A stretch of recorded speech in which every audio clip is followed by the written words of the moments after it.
Hey, what's up guys? It's Hector again, and today I will be talking about the movie Godzilla. I saw this movie the weekend it opened, and it was actually pretty exciting. Not only was I really looking forward to seeing this movie, but it was also my first time seeing a movie in IMAX. I thought since this film was about the King of the Monsters, I might as well go see it on the largest screen possible. I'll say a few things about IMAX, but I won't linger too much on that subject, since this video is about the film, not the movie theater or the format. But I will say that it was definitely worth the price. The screen was indeed very large, the quality of the picture was excellent, and the sound was very loud and realistic. Needless to say, it was a great experience overall. I don't think I would go and see every movie in IMAX, but for a film like Godzilla, it was very hard to resist. Anyway, let's talk about the film itself. To be completely honest, when I first saw the teaser trailer months before, and then the theatrical trailer, I wasn't very impressed. Actually, when I first saw the teaser, I hated it. I thought it looked terrible, because what it showed was basically a group of soldiers being briefed about some unspecific threat in a nearby city. And then those same soldiers were seen jumping out of the back of a large plane, falling into a dark and murky sky, leaving a trail of red smoke behind. Yeah, the idea was that Godzilla was down in the city causing mayhem and destruction. And you only saw glimpses of him, but it still annoyed the hell out of me. The city was full of smoke and the sun was behind dark clouds, which covered most of the sky. Yes, I understand it was just supposed to be a teaser, and teasers never show that much, but it still bothered me. One of the things I hate in movies is when they are shot in such close-ups that you can barely see anything, or when everything is so dark, it makes you feel like an idiot paying for a movie ticket, because there's really nothing to see on the screen except smoke and shadows. Anyway, that was a teaser. When it came to the theatrical trailer, no, it wasn't as bad, but it still wasn't very exciting. It seemed like the usual disaster movie, same old, and it just didn't interest me very much. So I was very cautious about not letting all the buzz about this movie get to my head. I knew that this film was going to be hyped up to a ridiculous level, whether the film was actually good or not. So I decided that I would just go and see it with an open mind, but not having very high expectations. And now after finally having seen it, well, it was actually a very good movie. I was impressed. This is the movie that a lot of Godzilla fans were actually waiting for and didn't get back in 1998. Now, this one is a spoiler for that movie, so if you haven't seen it, skip the next minute or two. Back then, that movie basically took most, if not all, of the goodwill American audiences had for Godzilla and killed it. Ironically, just like it did with a monster. Yes, that movie actually killed Godzilla at the end, and we were supposed to be all happy, clapping and cheering that some military planes shot a bunch of missiles at him and killed him. No joke, that was it. That was supposed to be the climax of the movie. What the hell, seriously? I still remember seeing that movie back then and being less than happy about it. And after that experience, well, it was very hard for a lot of people, including myself, to get excited about another Godzilla movie. Lucky for us, this new Godzilla movie actually makes up for everything that went wrong back in the late 90s. Well, for the most part. There was a very short scene in this new movie that reminded me of the 1998 version. But it was just a very small part in a very well-crafted film. I will go as far as to say that this movie actually redeems the whole franchise, and now stands as the first true, serious, high-quality Godzilla film. Yes, Hollywood finally did it, or at least someone in Hollywood, and it was worth the wait. After seeing the film, I can't really think of anything that is worth complaining about. It actually exceeded my expectations and delivered a truly amazing film. Now, you can say that my expectations were not that high to begin with, and you might have a point, but even so, I could tell that the film that I was watching was truly well made, and that great effort went into it. From the special effects, to the story, to the actors, to the action, and to just about everything, including how the film was directed. The movie opens with old newsreels of atomic blasts in the Pacific. Strangely enough, that was also how the 1998 movie opened. But this film does it much better. Then we cut to Japan, back in 1999, and we see a nuclear plant having a nuclear meltdown as a result of an earthquake. And this is when we are introduced to some major characters, including Joe Brody, played by Bryan Cranston, who works at the nuclear power plant, and his wife, Sandra Brody, played by Juliette Binoche.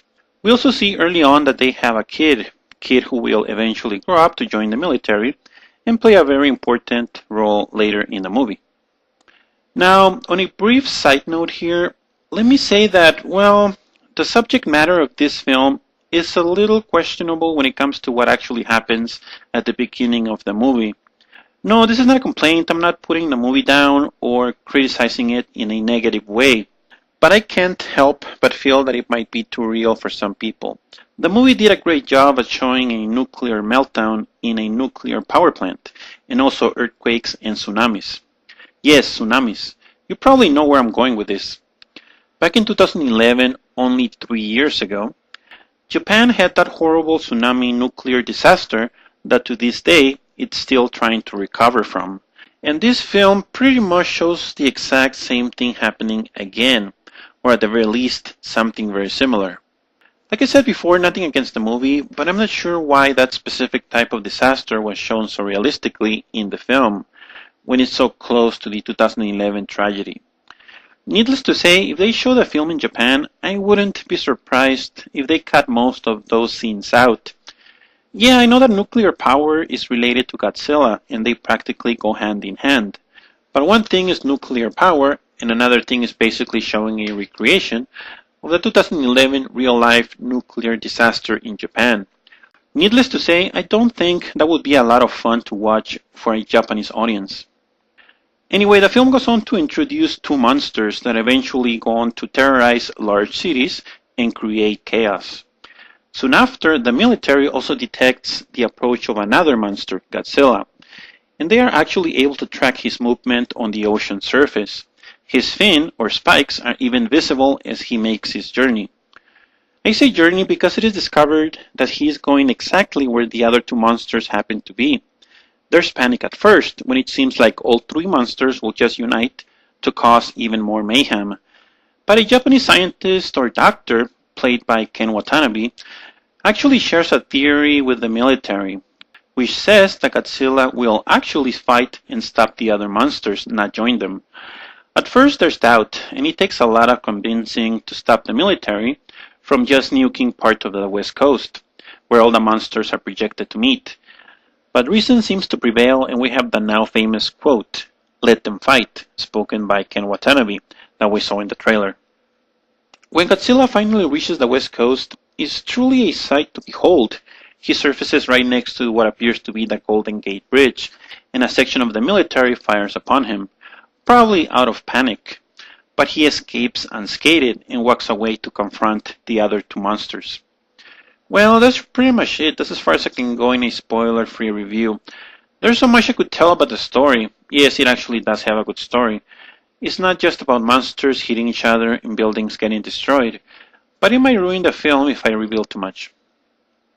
One of the things that really impressed me about this film is how seriously and respectfully the subject matter was handled. It would have been so easy to get this movie wrong, to make the whole thing a joke, or just a stupid Michael Bay Transformers movie, with just a bunch of meaningless action and disaster scenes. And right there is the difference. This new Godzilla takes what is happening seriously, and so do the characters. And Godzilla actually looks and sounds like a real and terrifying monster that just came out of the ocean, not to mention enormous, terrifying people on sight and making them run away. He's believable. You truly believe he's there, not just some CGI creation, which he actually is, but he's rendered so well that he feels absolutely real. I also liked how the movie gives you a good sense of scale when it comes to how big the monsters are. The movie is filmed in a way that you can truly appreciate how the monsters relate to the environment around them, like buildings, bridges, and even people. There's one scene in the movie where you can see two soldiers right next to one of the monsters, and you are in awe at how small the people are in comparison to the creatures.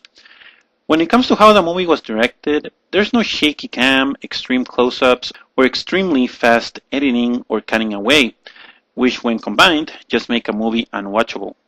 This film actually lets you see what the hell is going on, who's attacking who, what else is happening around the city, etc. And that is something that we should be thankful for.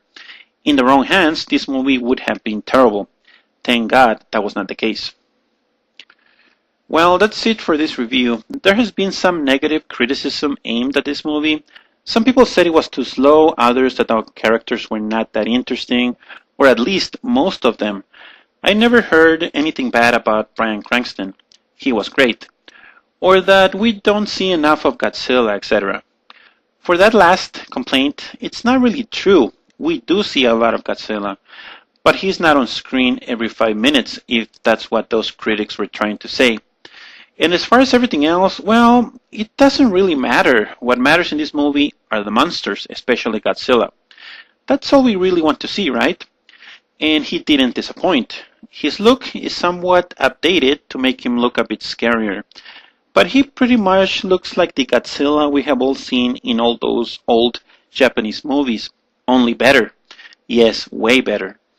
And that's really all that matters, or at least that's what matters the most.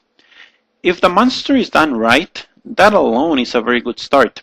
And if the movie also has a good story to tell and the actors have a good script to work with, then everything else falls into place. Honestly, I think this movie had all those ingredients. I truly recommend this movie, and if you are still unsure because of that 1998 movie that really sucked, well, don't worry about it, because this new film makes up for that and then some. So when it comes to the rating, on a scale of 1 to 10, 10 being the best, I give this movie a 9. Thanks for listening, and until next time. Bye.